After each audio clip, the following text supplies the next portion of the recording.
3. Engano por espíritos malignos nos dias de hoje.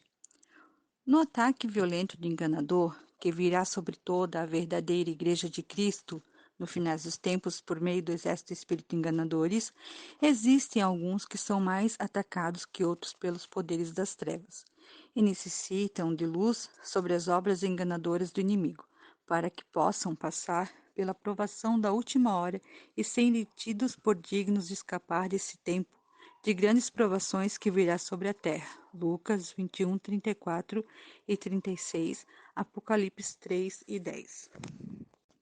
Pois entre os que são membros do corpo de Cristo, há níveis de crescimento e, portanto, níveis de provações permitidas por Deus, o qual sempre concede um escape para aquele que conhece sua própria necessidade e, vigiando e orando, se firma para não cair. 1 Coríntios 10, 12 e 13. Deus é o Senhor soberano do universo, e Satanás tem seus limites em relação a todo crente redimido. Ver Jó 1 e 12, 2 e 6, Lucas 22 e 31. Alguns dos membros de Cristo ainda estão no estágio da primeira infância e outros nem ainda conhecem a recepção inicial do Espírito Santo. Para esse tipo de cristão, esse livro não tem muito a dizer, já que eles estão entre os fracos que precisam do leite da palavra, mas há outros que podem ser descritos como a milícia avançada da Igreja de Cristo, que já foram batizados com o Espírito Santo, ou que estão buscando esse batismo, crentes honestos e sérios que choram e sofrem por causa da falta de poder da verdadeira Igreja de Cristo e por verem que o testemunho dela é tão ineficaz, sofrem porque o espiritismo e a ciência cristã e outros ismos estão atraindo milhares para seus erros enganosos. Mas vendo que, à medida que avançam para dentro do reino espiritual, o enganador, que já enganou a muitos, tem artimanhas especiais preparadas para eles, de forma que possa enfraquecer qualquer poder que venham a ter contra ele. Esses cristãos são os que estão em perigo em relação ao engano, especial dos falsos cristos e falsos profetas, e da ofuscante mentira dos sinais e prodígios e de fogo do céu, planejados para satisfazer a ânsia que eles têm de ver a interferência poderosa de Deus nas trevas que envolvem a terra. O que eles não reconhecem é que espíritos malignos podem realizar tais obras e assim ficam despreparados para discerni-las. Esses são aqueles também que são imprudentemente prontos a seguir o Senhor a qualquer preço e, no entanto, não percebem seu despreparo em relação aos poderes espirituais do mundo invisível, à medida que se apressam a obter experiências espirituais mais profundas. São crentes que estão tão cheios de conceitos mentais formados neles nos primeiros tempos que impedem o Espírito de Deus de prepará-los para tudo o que eles terão de enfrentar à medida que avançam para o objetivo que almejam. Conceitos que também impedem outros de dar-se-lhes o ensino da palavra de que eles necessitam para conhecer o mundo espiritual para dentro do qual eles tão cegamente avançam. Conceitos que conseguem iludi-los como uma falsa promessa de segurança e dão base legal, e até mesmo produzem o próprio engano que permite ao enganador tê-los como presa fácil. Será que almas sinceras podem ser enganadas? Uma ideia é que é muito forte na mente de tais crentes é que aqueles que buscam a Deus com sinceridade não serão jamais enganados. Essa é uma das mentiras de Satanás para enganar tais crentes com uma falsa posição de segurança. Temos provas disso na história da Igreja nos últimos 2000 anos, pois cada artimanha de erro que deu seu triste fruto durante todo esse período tomou primeiro o coração de crentes fervorosos que não eram almas sinceras. Os erros dos grupos desses crentes, alguns deles bastante conhecidos pela atual geração, começaram todos entre filhos de Deus sinceros, batizados com o Espírito Santo, que tinham plena certeza de que, conhecendo as falhas daqueles que vieram antes deles, não seriam eles mesmos pegos pelas artimanhas de Satanás. No entanto, eles também foram enganados por espíritos mentirosos que imitaram as obras de Deus nos níveis mais elevados da vida espiritual. Espíritos mentirosos trabalharam nesses crentes fervorosos para que eles, com determinação, obedeçam literalmente às Escrituras, e pelo mau uso da letra da Escritura, conduziram-nos para fases de verdade desequilibrada, o que resultou em práticas errôneas. Muitos que sofreram por sua adesão a tais ordenanças bíblicas firmemente creem que são mártires sofrendo por Cristo. O mundo chama esses fervorosos de loucos e fanáticos. No entanto, eles apresentam evidências das mais elevadas devoção e amor à pessoa do Senhor. Eles poderiam ser libertados se não somente compreendessem porque os poderes das trevas os enganam e o caminho de libertação desse poder. Os resultados do reavivamento do país de Gales, que foi uma verdadeira obra de Deus, revelaram várias almas sinceras sendo levadas e seduzidas por poderes malignos sobrenaturais que elas foram incapazes de discernir como não sendo obra de Deus. E, mesmo tendo, depois do revivimento Gales, tenha havido outros movimentos com um grande número de servos de Deus sérios, todos almas sinceras, enganados pelo inimigo sutil, que correm o risco de ser levados a enganos ainda maiores, não importando sua sinceridade e seriedade, e não forem despertados para retornar à sensatez e sair do laço do diabo em que caíram.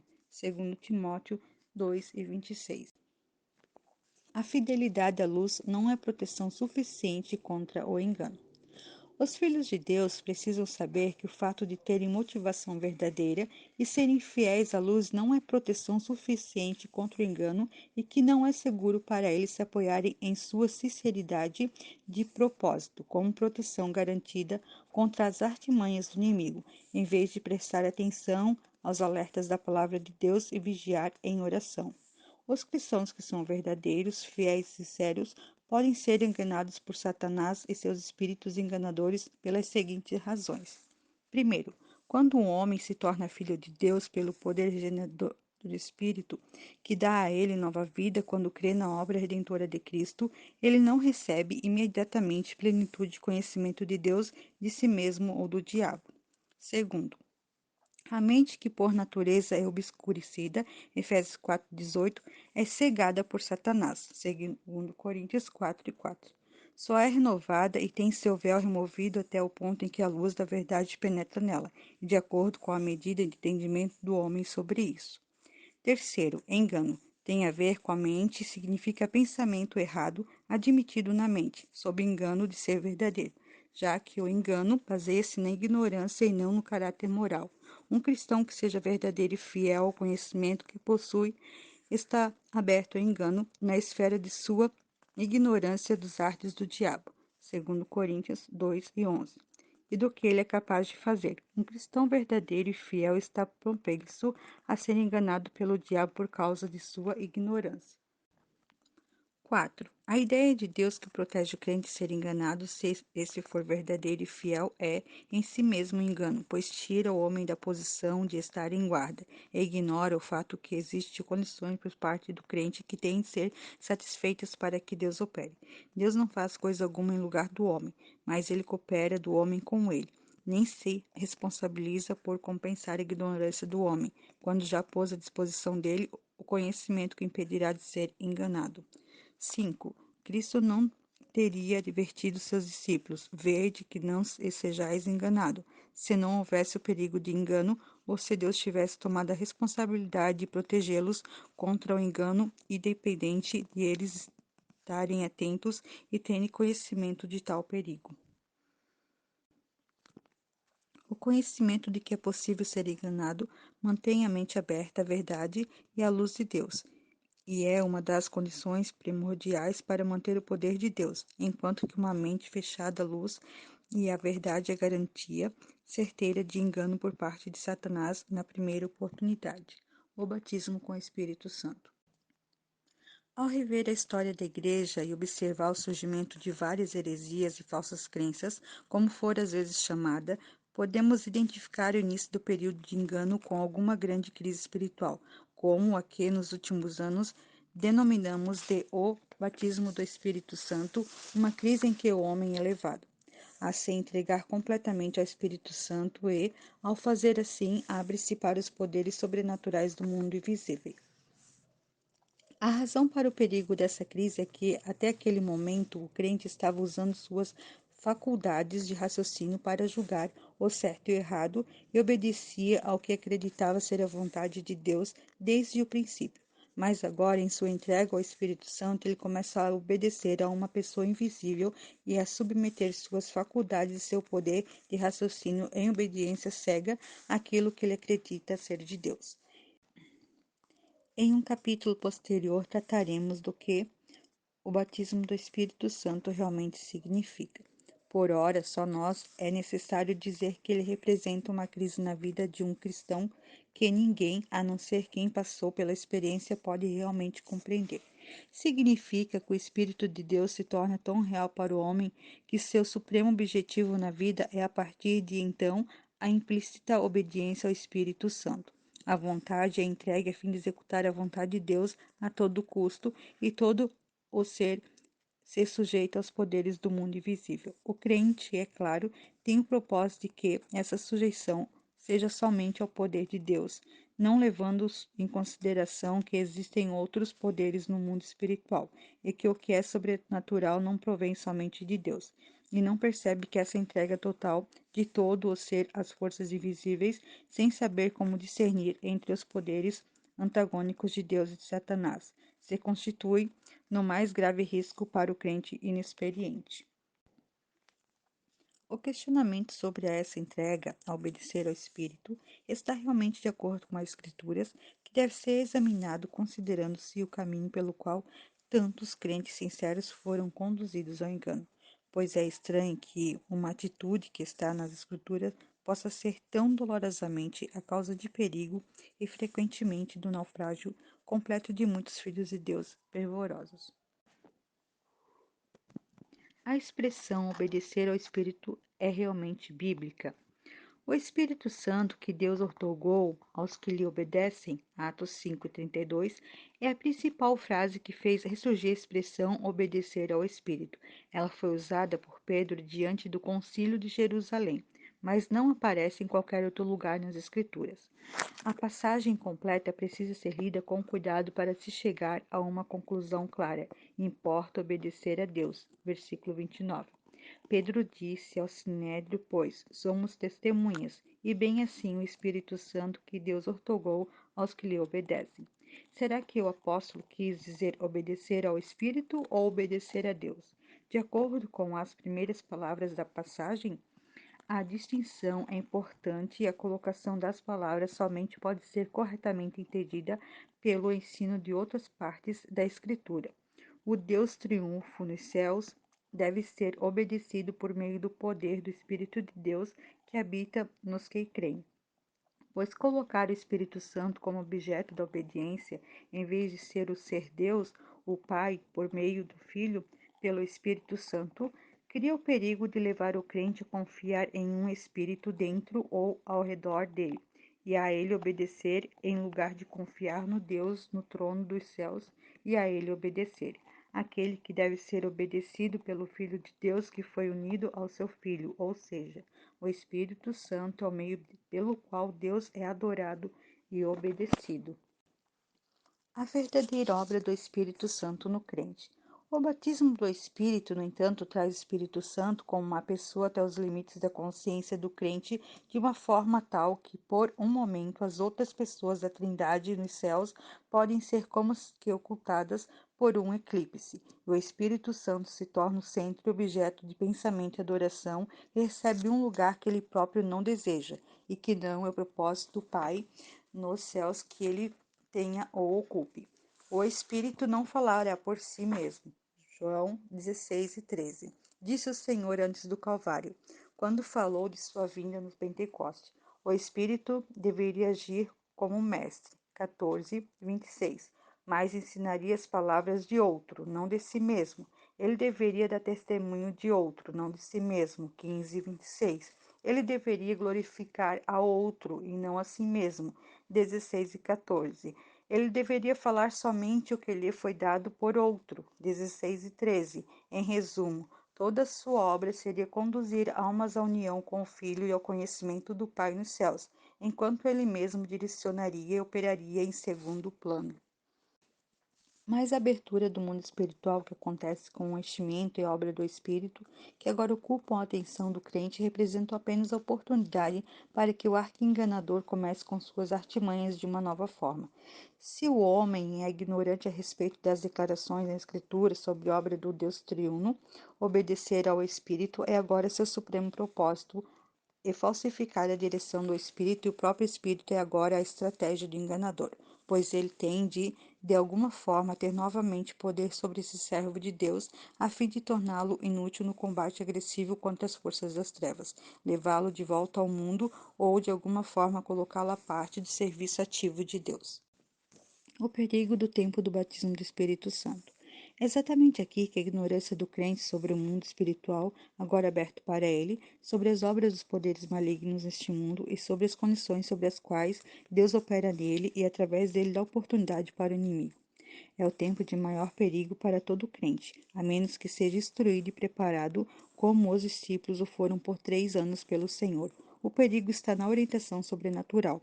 Por esse crente não conhecer a condição de cooperação com o Espírito Santo e como discernir a vontade de Deus, e pelas manifestações falsas, imitações, por esse cristão não conhecer o discernimento de espíritos necessário para detectar as obras do falso anjo de luz, que é capaz de produzir falsos dons de profecia, línguas, curas e outras experiências espirituais relacionadas com a obra do Espírito Santo. Aqueles que têm olhos abertos para as forças opositoras do mundo espiritual entendem que muitos poucos crentes podem garantir que estão obedecendo a Deus e somente a Deus, por orientação sobrenatural direta, pois existem muitos fatores que podem interferir, tais como a própria mente do crente, seu espírito, sua vontade e a intrusão enganadora dos poderes das trevas, já que os espíritos malignos podem imitar a Deus como Pai, Filho e Espírito Santo. O crente precisa também conhecer muito claramente os princípios sobre os quais Deus opera, para distinguir entre as obras divinas e as satânicas. Há um discernimento que é o dom espiritual, capacitando o crente a discernir espíritos, mas isso também requer conhecimento da doutrina.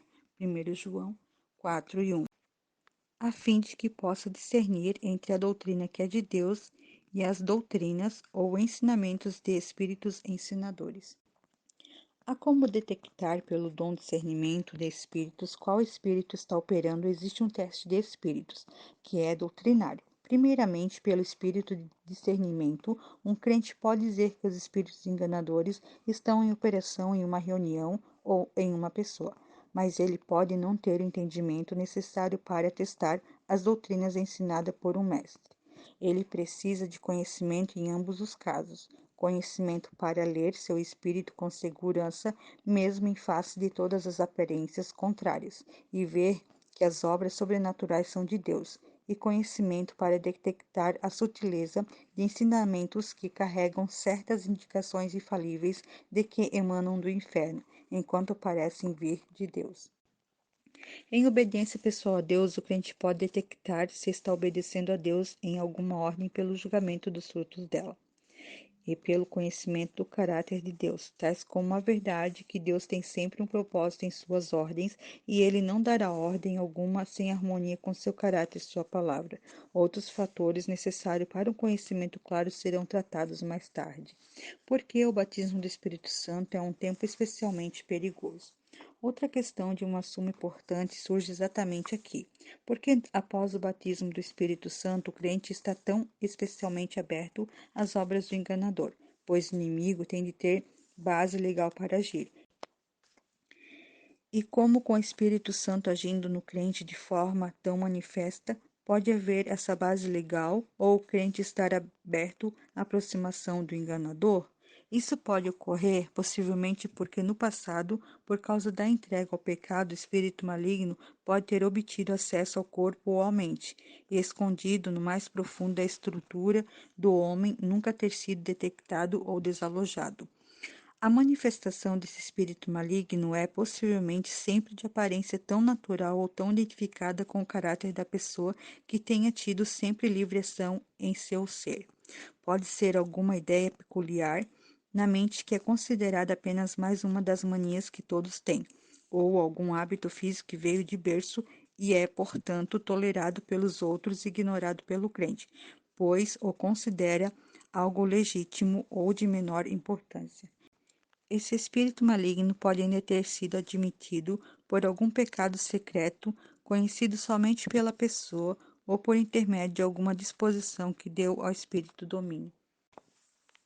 No batismo do Espírito, o pecado será necessariamente tratado, isso é, as obras do diabo serão tratadas, mas o espírito maligno manifesto nas manias do homem permanece sem ser notado. O batismo do Espírito acontece e o Espírito Santo enche o espírito do homem. O corpo e a mente estão entregues a Deus, mas escondidos secretamente no corpo ou na mente, ou em ambos está o espírito maligno, ou espíritos, que entrou anos antes, mas agora começa a entrar em franca atividade, ocultando suas manifestações sob a capa de serem verdadeiras obras do Espírito de Deus que habita o santuário anterior do espírito do homem. O resultado disso é que, por algum tempo, o coração se enche de amor, o espírito se enche de luz e alegria, e a língua é liberada para dar testemunho, mas não muito depois disso, um espírito fanático ou um espírito de orgulho sutil ou de importância exagerada de si mesmo ou de louvor a si próprio pode ser notado tentando entrar sorrateiramente, isso em paralelo com os frutos puros do espírito, que são inegavelmente de Deus. Qual exatamente a base legal sobre a qual o enganador age para pôr em prática seus estratagemas? Quais são esses estratagemas e por que tantas vezes eles são bem-sucedidos em suas armadilhas contra crentes dedicados? São assuntos que serão tratados mais tarde nesse livro. O fato a ser enfatizado agora é que crentes honestos e dedicados podem ser enganados e até mesmo possuídos por espíritos enganadores, de modo que por certo período eles saem da estrada e se veem num pântano de engano, ou são mantidos enganados até o fim, a menos que a luz da libertação os alcance. A necessidade de se examinar algumas teorias. À luz das obras do espírito enganador e seus métodos de engano, fica claro que devemos analisar minuciosamente as teorias, conceitos e expressões do século XX a respeito das coisas de Deus e de sua obra no homem, pois somente a verdade de Deus e não as visões da verdade terão alguma utilidade na proteção ou nesse conflito com os espíritos malignos nos lugares celestiais. Tudo que é, em qualquer grau, resultado da mente do homem natural, 1 Coríntios 2:14, se mostrará apenas como armas de palha nessas grandes batalhas. Se nós apoiarmos nas visões da verdade de outros ou em nossas próprias ideias humanas sobre a verdade, Satanás usará exatamente essas coisas para nos enganar e até nos fará crescer e aprofundar-nos nessas teorias e visões a fim de que, encoberto por elas, possa atingir seus objetivos. Não podemos, portanto, nesse tempo, superestimar a importância de os crentes terem mente aberta para examinar todas as coisas que já pensaram ou ensinaram em relação às coisas de Deus e ao mundo espiritual. Todas as verdades que eles têm sustentado, todas as frases e expressões que usaram em seus ensinamentos sobre santidade e todos os ensinamentos que absorveram por meio dos outros.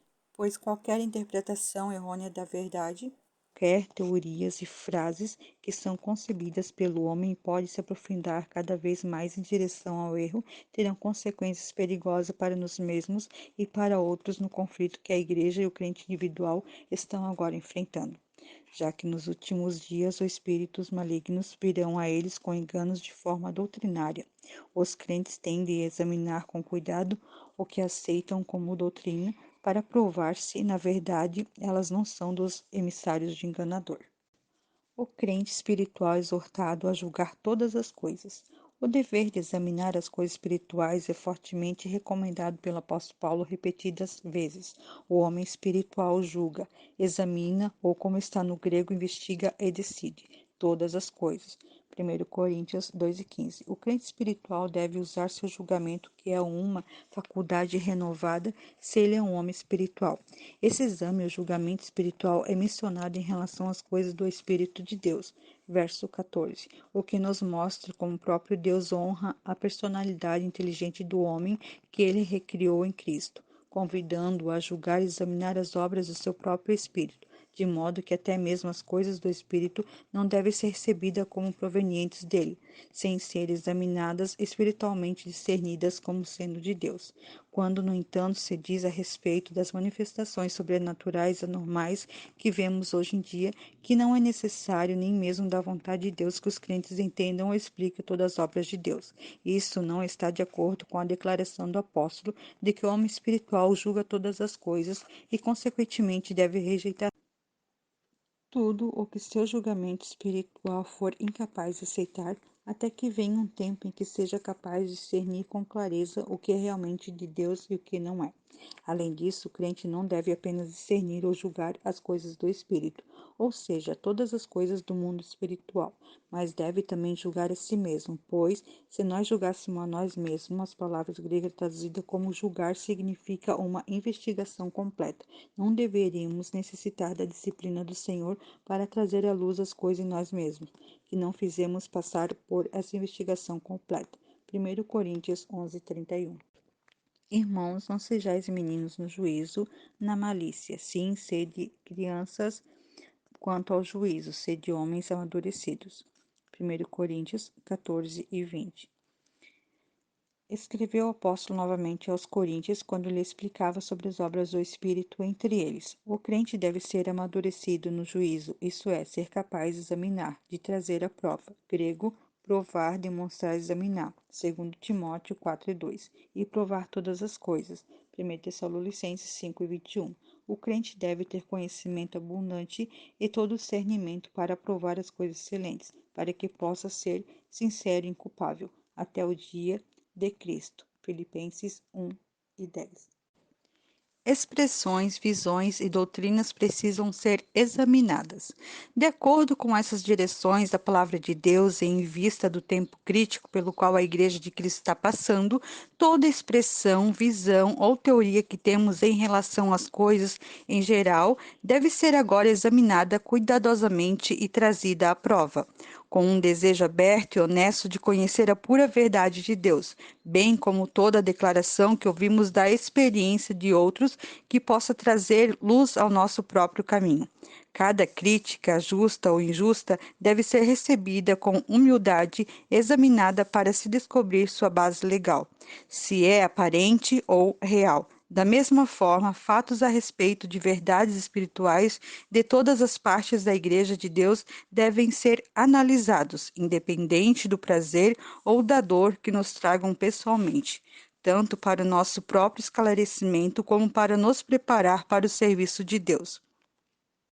Pois o conhecimento da verdade é a primeira coisa essencial na guerra contra os espíritos mentirosos de Satanás, e a verdade deve ser ardentemente buscada e encarada com desejo sincero de conhecê-la e de ela obedecer à luz de Deus. Verdade sobre nós mesmos, discernida por investigação imparcial. Verdade das Escrituras, sem colorido extra, distorções, mutilações, diluições. Verdade ao encarar os fatos da experiência de todos os membros do corpo de Cristo e não de uma parte do corpo apenas. O lugar da verdade na libertação. Há um princípio fundamental envolvido no poder que a verdade tem para libertar dos enganos do diabo. Libertação de haver-se crido em mentiras deve se dar por meio de se crer na verdade. Nada consegue remover uma mentira a não ser a verdade. Conhecereis a verdade e a verdade vos libertará. João 8:32. Aplica-se a todos os aspectos da verdade, bem como a verdade em especial a que se referia o Senhor quando disse essa palavra plena de significado. No primeiro estágio da vida cristã, o pecador tem de conhecer a verdade do Evangelho para que possa ser salvo. Cristo é o Salvador, mas ele salva por meio de instrumentos ou meios e não independentes deles. Se o crente precisa de liberdade, deve pedir o Filho de Deus.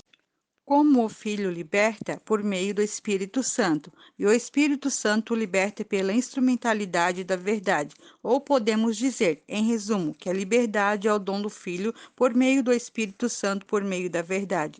Há três estágios de compreensão da verdade. Primeira, percepção da verdade pelo entendimento. Segunda, percepção da verdade para utilização própria e aplicação pessoal. E, terceiro, percepção da verdade para ensino e testemunho a outros. A verdade que aparentemente não foi apreendida pode ficar na mente e, na hora de necessidade, emergir de repente na experiência e, assim, por meio da experiência, se tornar clara para a mente na qual estava em estado de dormência. É somente por meio de aplicação e assimilação contínuas da verdade na experiência que ela se torna clara na mente e pode ser ensinada a outros. A grande necessidade de todos os crentes é buscar ardentemente a verdade para sua libertação progressiva de todas as mentiras de Satanás, pois apenas o conhecimento e a verdade podem nos dar vitória sobre os enganos e mentiras de Satanás. Se ouvintes da verdade resistirem a ela ou se rebelarem contra ela, isso pode ser deixado sob o cuidado do Espírito Santo da verdade. Isso quer dizer que, mesmo em caso de resistência à verdade, ela pelo menos atingiu a mente e qualquer hora pode frutificar na experiência. As três atitudes da mente em relação ao conhecimento são: primeira, supor que sabe algo; segundo, ficar neutra, isto é, não sei; e terceira, demonstrar certeza do real conhecimento. Isso é exemplificado na vida de Cristo. Alguns disseram dele: ele é um falso profeta, supondo ter o conhecimento. Outros disseram: não sabemos, tomando uma posição de neutralidade até saberem com certeza. Mas Pedro disse: sabemos, e ele tinha o verdadeiro conhecimento. A segurança de uma atitude neutra em relação a todas as manifestações sobrenaturais. Quando os crentes ouvem pela primeira vez sobre a possibilidade de haver imitações de Deus e das coisas divinas, quase sempre perguntam: como é que vamos saber, então, o que é verdadeiro e o que é imitação? A princípio, é suficiente saberem que essas imitações são possíveis. Depois, à medida que amadurecem ou buscam a luz de Deus, aprendem a saber por si mesmos, já que nenhum ser humano pode explicar isso a eles. Mas eles começam a dizer: não sabemos fazer a distinção. Como podemos saber? Nesse caso, devem permanecer neutros em relação a todas as obras sobrenaturais até que saibam discerni-las. Há, entre muitos, uma errada ansiedade de saber, como se o conhecimento por si só pode salvá-los. Eles pensam que têm que ser a favor ou contra certas coisas que não conseguem decidir se são de Deus ou do diabo, e querem saber infalivelmente o que provém de Deus e o que é engano, para que possam declarar sua posição. Mas os crentes podem tomar atitude de a favor ou contra, sem saber se as coisas sobre as quais têm dúvidas são divinas ou satânicas, e manter a sabedoria e a segurança da posição neutra em relação a elas, até que, de uma forma que não pode ser completamente explicada, saibam o que queriam entender. Um dos efeitos de se querer muito obter conhecimento é uma ansiedade febril, impaciente, irrequieta, preocupação e aborrecimento, o que causa uma perda de equilíbrio e poder morais. É importante que, ao se buscar uma bênção, não se destrua outra. Ao buscar conhecimento de coisas espirituais, o crente não pode perder a paciência, a calma e a fé. Ele deve se vigiar para que o inimigo não tire vantagem e roube dele poder moral, enquanto o crente busca obter luz e verdade sobre como ter vitória contra o inimigo. Conceito errôneo em relação à proteção do sangue. Antes de passarmos a tratar das bases legais para a obra dos espíritos enganadores nos crentes, faremos uma breve referência a algumas interpretações errôneas da verdade que estão dando terreno para os poderes das trevas atualmente, as quais necessitam ser examinadas para que se descubra se estão de acordo com as Escrituras. Primeiro, um conceito errôneo sobre a proteção do sangue, que é usada como garantia de absoluta proteção a uma assembleia contra as obras dos poderes das trevas. A proporção de verdade no Novo Testamento a respeito do uso do sangue pelo Espírito Santo pode ser brevemente descrita assim. Primeiro, o sangue de Jesus nos purifica. A. Se andarmos na luz e se confessarmos nossos pecados. 1 João 1, 7 e 9. 2. O sangue de Jesus nos dá acesso ao Santo dos Santos por causa do poder purificador em relação ao pecado. Hebreus 10 e 19. 3. O sangue de Jesus é a base legal da vitória sobre Satanás devido à purificação que ele traz de todo pecado confessado e porque no Calvário Satanás foi vencido. Apocalipse 12:11. Mas não lemos que qualquer pessoa pode ser posta sobre o sangue, independente de sua própria vontade e de sua condição individual diante de Deus. Por exemplo, se a proteção do sangue é reivindicada sobre uma assembleia de pessoas e um dos presentes está dando o terreno a Satanás, a reivindicação do sangue não tem valor algum para impedir a obra de Satanás sobre a base legal que ele tem naquela pessoa. Em reuniões com pessoas em diferentes estágios de conhecimento e experiências espirituais, o efeito real de se reivindicar o poder do sangue só se dá na atmosfera em que os espíritos malignos estão, e o Espírito Santo testifica e age imediatamente lá com seu efeito purificador, como é exemplificado em Apocalipse 12:11, onde a guerra da qual se fala se dá nos céus contra o inimigo espiritual agindo como acusador. Um conceito errôneo, portanto, sobre o poder protetor do sangue é muito sério, pois aqueles que estão presentes em uma reunião onde tanto Satanás como Deus está agindo podem crer que estão pessoalmente protegidos contra as obras de Satanás, independente de sua condição individual e da vida com Deus, enquanto, por meio da base legal que deram, mesmo sem saber ao adversário, estão abertos ao seu poder. Conceitos errôneos em relação a esperar pelo Espírito. 2. Conceitos errôneos sobre esperar a descida do Espírito. Aqui, novamente, encontramos expressões e teorias errôneas que abrem a porta aos enganos satânicos. Se queremos uma manifestação pentecostal do Espírito, temos de esperar, como os discípulos fizeram antes do Pentecostes. Temos dito uns aos outros, nos apoiando em textos como Lucas 24:49 e Atos 1 e 4, e seguimos em frente ministrando isso. Sim, temos de esperar, até que, compelidos pela invasão do inimigo, nessas reuniões de espera, tenhamos de pesquisar as Escrituras novamente, a fim de descobrir que a expressão do Antigo Testamento, esperar no Senhor, tão utilizada nos Salmos, tem sido retirada da proporção da verdade do Novo Testamento, exagerada no sentido de se esperar em Deus pelo derramar do Espírito, que tem até ultrapassado os 10 dias que precederam o Pentecoste, e chegado a 4 meses ou até 4 anos, o que, pelo que sabemos, termina em um fruir de espírito enganadores que conduz a um engano grosseiro, algumas das almas que estão esperando. A verdade da Escritura a respeito de se esperar pelo Espírito pode ser resumida assim. Primeira, os discípulos esperaram 10 dias, mas não temos indicação alguma de que eles esperaram no estado passivo, mas sim em oração simples e súplica, até a plenitude do tempo viesse para o cumprimento da promessa do Pai.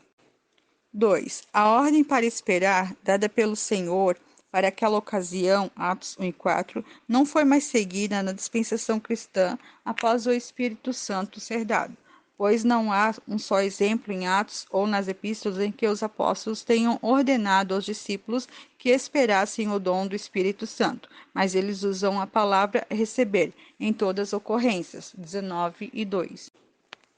É verdade que atualmente a igreja esteja, como um todo, vivendo experimentalmente do lado errado do Pentecoste, mas ao lidar com Deus individualmente, quanto ao recebimento do Espírito Santo, não podemos colocar os crentes de volta na posição dos discípulos antes do Espírito Santo ter sido dado pelo Senhor.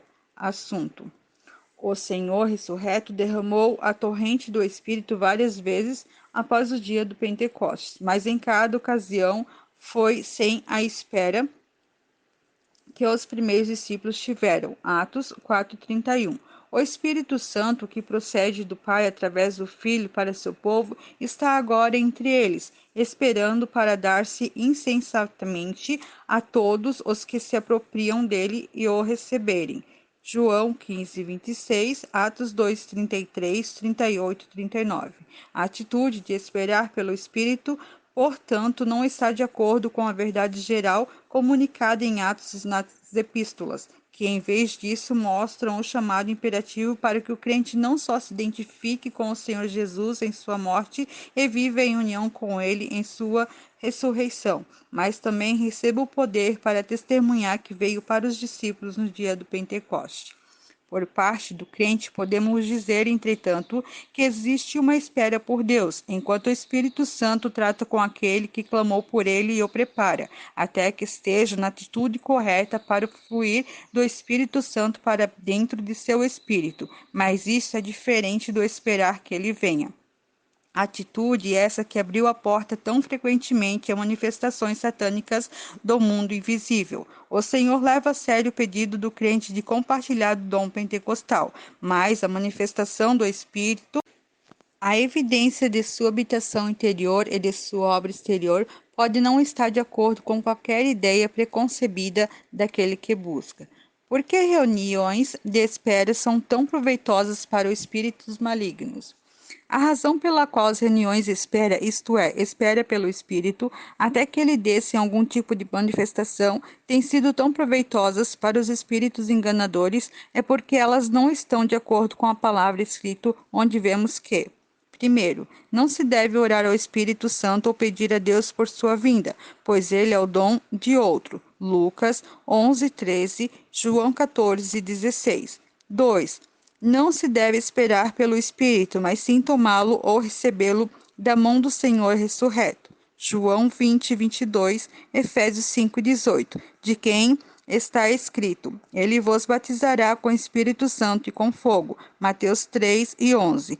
É, portanto, quanto às Escrituras, orar ao Espírito, confiar no Espírito, obedecer ao Espírito, aguardar o Espírito descer. Tudo isso pode muito bem se transformar em oração, confiança e obediência a espíritos malignos quando eles imitam as obras de Deus, como veremos mais tarde. Outros conceitos errôneos sobre a verdade espiritual centram em frases como estas. Primeiro, Deus pode fazer tudo. Se eu confiar nele, ele me guardará, a qual revela que quem a declara não entende que Deus age de acordo com leis e condições próprias e que aqueles que confiam nele devem procurar conhecer as condições sob as quais ele pode agir em resposta à confiança deles. Segundo, se eu tivesse errado, Deus não me usaria. Quem diz isso não compreende que se um homem estiver bem no centro de sua vontade, Deus irá usá-lo na medida mais completa possível. Mas ser usado por Deus não garante que um homem esteja completamente correto em tudo o que fala ou faz. Terceiro, eu não tenho pecado, ou o pecado foi inteiramente removido de mim. A pessoa que faz tais afirmações não sabe quão profundamente a vida pecaminosa de Adão está arraigada na criação caída, e como a ideia de que o pecado foi eliminado de todo o seu ser permite ao inimigo impedir que a vida natural seja tratada pelo contínuo poder da cruz. Quarto, dizer Deus que é amor não permitirá que eu seja enganado. Já é por si mesmo um engano, baseado na ignorância em relação às profundezas da queda e no conceito errôneo de que Deus age independente de leis espirituais. Quinto, dizer eu não acredito que é possível cristão ser enganado. É um fechar de olhos a todos os fatos que estão ao nosso redor.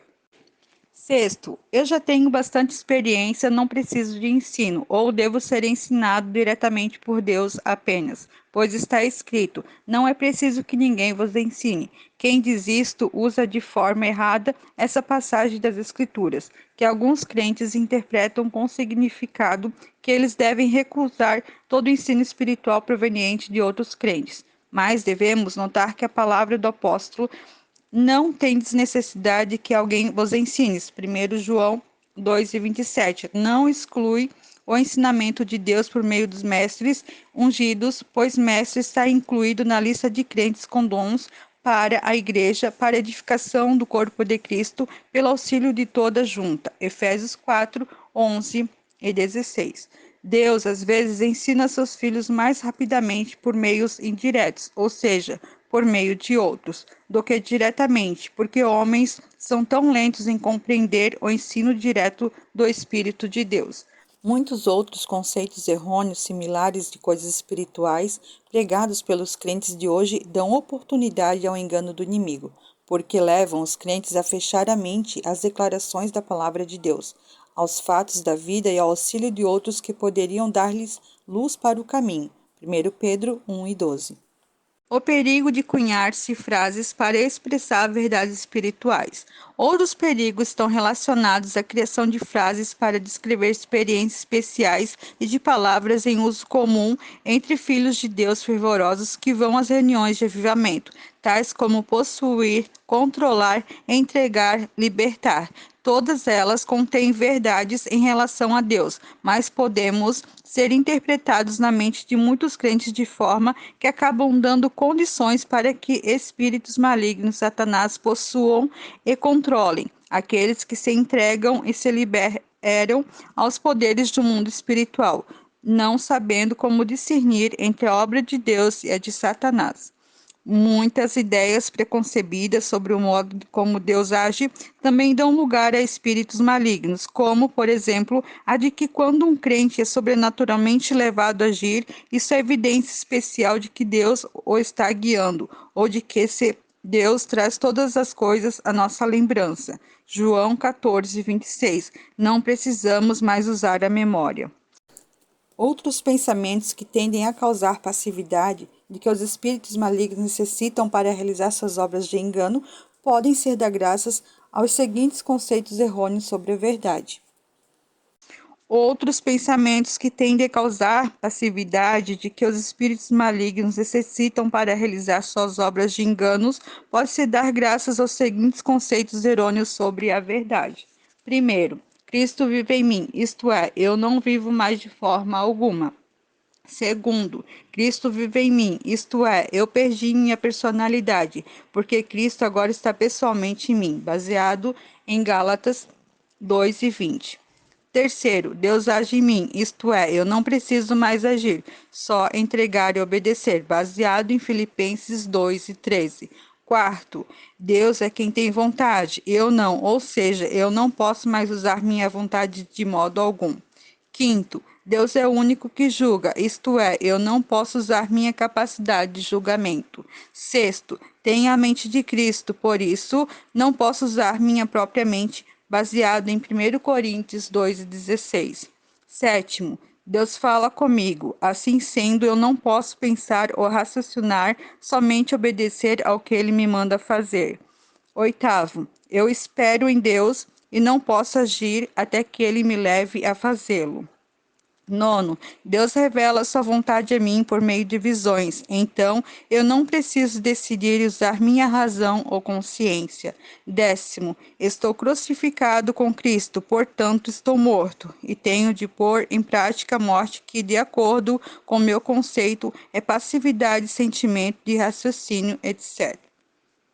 Para pôr em prática todos esses conceitos da verdade, o crente apaga toda ação pessoal da mente, julgamento, razão, vontade e atividade, para que a vida divina possa fluir através dele. Mas a verdade é que Deus necessita que todas as faculdades do homem estejam livres para que possam cooperar com ele ativa e inteligentemente e por vontade própria, na transformação de todas essas verdades espirituais em experiência. A tabela, na página seguinte, mostra algumas outras interpretações errôneas da verdade que precisam ser esclarecidas na mente de muitos filhos. Qual é, então, a condição segura para nós protegermos contra o engano dos espíritos malignos? Primeiro, conhecimento de que eles existem. Segundo, de que eles podem enganar até os mais honestos dos crentes. Gálatas 2, 11, 16. Terceiro, compreensão das condições e das bases legais necessárias para as obras deles, para não lhe dar lugar ou oportunidade de agir. E, por último, quarto, conhecimento inteligente de Deus e de como cooperar com ele no poder do Espírito Santo. Esclarecer cada um desses pontos será nosso propósito nos capítulos a seguir. A verdade sobre um povo seu, a interpretação correta é propriedade de Deus. A interpretação incorreta é ser possuído por Deus que habita interiormente, que move e controla um automato passivo. A verdade sobre não sois vós que falais, a interpretação correta é a fonte não é o crente. A interpretação incorreta é o homem não pode falar, deve ficar passivo. A verdade sobre pedi e recebereis, a interpretação correta é peça de acordo com a vontade de Deus e você receberá. A interpretação incorreta é: peça qualquer coisa e você receberá. A verdade sobre é Deus quem opera em vós, tanto o querer quanto o realizar. A interpretação correta é: o homem tem de querer e tem de agir. A interpretação incorreta é: Deus tem vontade por você ou em vez de você, e Deus opera em vez de você. A verdade sobre não tendes necessidade que alguém vos ensine. A interpretação correta é: você não precisa de qualquer homem para ensiná-lo, mas precisa de mestres ensinados pelo Espírito, dados por Deus. A interpretação incorreta é: não posso receber ensino algum vindo de homens, mas apenas o que é direto de Deus. A verdade sobre ele vos guiará a toda a verdade. A interpretação correta é: o Espírito Deus guiará, mas eu tenho que ver como e quando. A interpretação incorreta é: o Espírito de Deus já me guiou a toda a verdade, isto é, sou infalível. A verdade sobre um povo seu, a interpretação correta é: a verdade sobre o sangue de Jesus purifica. A interpretação correta é: purifica a cada momento. A interpretação incorreta é: deixa o homem sem pecado. A verdade sobre para uso do mestre. A interpretação correta é: Deus, no espírito do homem, usa sua mente no sentido de dar luz para a cooperação inteligente do crente. A interpretação incorreta é: usado por Deus como uma ferramenta passiva que requer submissão cega.